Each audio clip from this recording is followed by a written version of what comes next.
सो hey guys, आज हम बात करेंगे ईएसआईसी एसएसओ का जो एग्ज़ाम है। अभी 20 दिन से भी ज़्यादा कम है समय। तो इस 20 दिन में 20 डेज़ में हमारा स्टडी प्लान क्या रहेगा ईएसआईसी एसएसओ एग्ज़ाम के लिए, ये हम डिस्कस करेंगे। और वीडियो के एंड में आपको कौन से टॉपिक्स है जिसमें कि ज़्यादा एमसीक्यू आने के चांसेस है वो पूरा बताएंगे। और हाँ, इस 20 डेज स्टडी जो प्लान है इसमें हमारा जो मेन फोकस रहेगा 80% जो एमसीक्यू है, जो कि कोर सब्जेक्ट है, जिससे कि एमसीक्यू क्वेश्चन ज़्यादा आएंगे और हमारा सिलेक्शन चांसेस भी इसी से आएगा, उसी में हम ज़्यादा मेन फोकस करेंगे। ठीक है, तो जितने भी लोग नए हैं चैनल को सब्सक्राइब करिएगा। चलिए शुरू करते हैं। तो हम क्या करेंगे, इसमें डेली 6 आवर का ही हमने मिनिमम रखा है, क्योंकि टाइम ज़्यादा नहीं है। 6 आवर तो आपको निकालना है, लेकिन जितने भी लोग इससे भी ज़्यादा निकाल सकते हैं एक्स्ट्रा टाइम, उनका उतना ही बेहतर होगा। ठीक है, तो ये कुछ हमारा स्ट्रक्चर है कि 2 घंटा हम क्या करेंगे, एक्ट्स, सेक्शंस, जो एक्ट सब तो एक्ट्स ही है, जिसके जो सोशल सिक्योरिटी कोड 2022।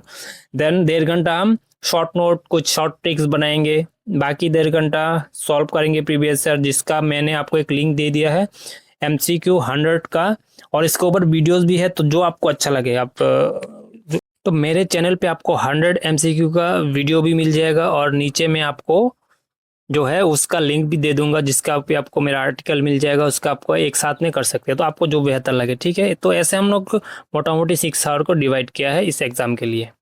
और हाँ, आपके पास अगर नोट्स है तो अच्छा है, नहीं तो मेरे पास एक नोट्स है, एक बार आप देख लीजिएगा। ठीक है, नोट है मेरे पास, अगर आपको ज़रूरत है तो इसमें सारे एक्ट है।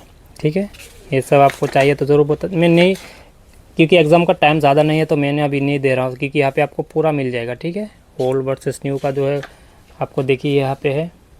ठीक है, पुराने जितने भी एक्ट है, और इनको जो कंपाइल करके एकदम नए कोड में लाया गया 4 डिवाइडेड, देखिए यहाँ पे। ठीक है, यहाँ पे आपको सारे को नए न्यू कोड में लेके गया है। ठीक है, इस सारे 4 में लेके आया जितने भी कोड है। ठीक है, ये आपके ईजी होगा, आसानी होगा आपको याद रखने में।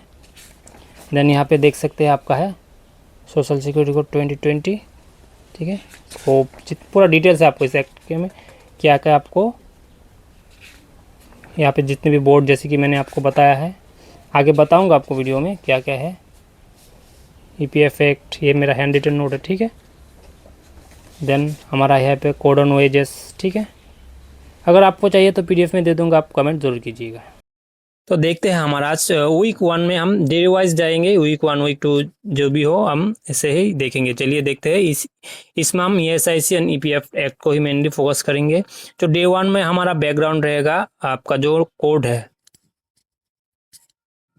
सोशल सिक्योरिटी कोड, जैसे कि मैंने आपको नोट्स पे दिखाया, उसमें आपको ऐसे मर्ज किया कि इतने लोग, सारे लोगों को हम एक बार देखेंगे। शॉर्ट टाइटल हम देखेंगे, डेफिनेशन वगैरह देखेंगे। ठीक है, ये सब अब देख सकते हैं डे 1 में। तो डे 2 में हमारा डेफिनेशन कुछ रह जाएगा, उसके बाद social security organisation, central board, EPF, ESIC corporation, ये सब देखेंगे।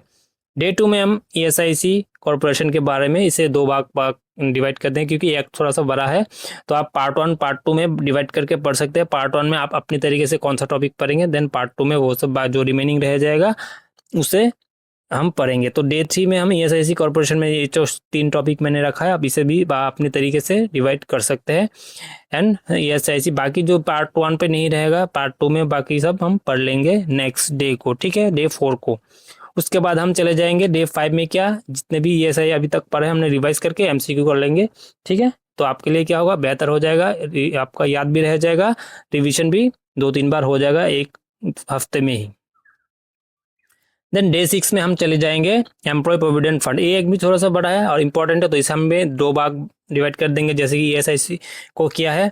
तो आप टॉपिक अपने तरीके से डिवाइड कर लीजिएगा, यहाँ पे मैंने दिया हुआ आप देख सकते हैं। और जितना भी रिमेनिंग रह जाएगा हम डे 7 पार्ट B में कर देंगे। देन वीकली रिविजन हम कर देंगे। ठीक है, देन डे 8 चलो, जिससे शुरू हो जाएगा हमारा वीक 2, जिसे हम gratuity, maternity, compensation and finance वगैरह एक्ट पढ़ेंगे। ठीक है, डे 8 में क्या है, ग्रेजुएटी, ये सब अभी जो एक्ट है छोटा है, आप एक दिन में आराम से कवर कर सकते हैं। ठीक है, जितने भी इंपॉर्टेंट टॉपिक है इसमें वो हम पढ़ लेंगे। MCQ अगर आपके पास टाइम होगा वो आप MCQ भी कर लीजिएगा। ठीक है, then maternity benefit act, eligibility criteria क्या है इसका, ठीक है, लीव क्या ड्यूरेशन है, मेडिकल बोनस क्या है, ये सब आप देख सकते हैं, एक दिन में कवर हो जाएगा।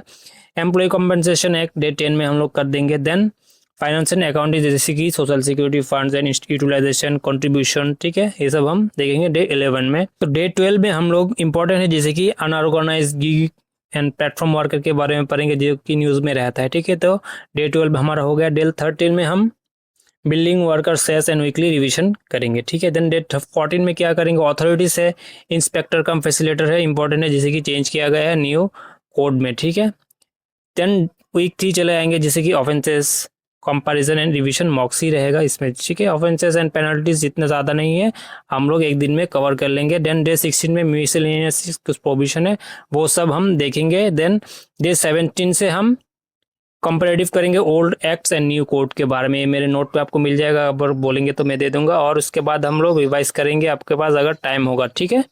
देन डे 18 में फुल रिविजन चैप्टर वाइज करेंगे, एमसीक्यू प्रैक्टिस करेंगे जितना हो सके, 100, 50, 200 आपके कैपेसिटी के ऊपर डिपेंड करेगा, ठीक है। देन फुल रिविजन फिर से, क्योंकि अभी ये 2-3 दिन ही टाइम है, revision and mock test, revision mock test, ठीक है, जितना हो सके। डे 20 में same final revision and weak area fixing, जितने भी आपको लगता है कि मेरा ये सब नहीं हुआ, फिर से एक बार उससे कवर कर लेंगे, ठीक है। अभी आ जाते हैं हम लोग, जैसे कि बताया कौन से ज़्यादा हमारा फोकस रहने वाला है एरिया, जिससे कि एग्जाम में एमसीक्यू आने के चांसेस बहुत ज़्यादा है। जैसे कि यहाँ पे आप देख सकते हैं ईएसआई कॉर्पोरेशन चैप्टर से बहुत ही ज़्यादा एमसीक्यू आ सकता है इस एग्जाम में, क्योंकि ठीक है। देन है number of memories, applicability threshold, contribution, benefit, appeal, recovery time limits, ये सब हर एक एक्ट में होता है ना, कितना परसेंट मिलेगा, इसका बेनिफिट क्या है, कंट्रीब्यूशन क्या है, थ्रेशोल्ड क्या है, टाइम लिमिट क्या है, वो सब इंपॉर्टेंट है, इससे एमसीक्यू आता है, ठीक है। डेफिनेशन वगैरह में कुछ ऐसा है, टर्मिनोलॉजीज रहता है, new code and old code में डिफरेंसेस में आप देखिएगा, ठीक है। Name and compensation of every board and committee important है, इसमें भी एमसीक्यू है। तो ये सब कुछ वेटेज है, कौन से में आपका ज़्यादा एमसीक्यू आ सकता है, तो इसे आप ज़्यादा फोकस करके पढ़िएगा, ठीक।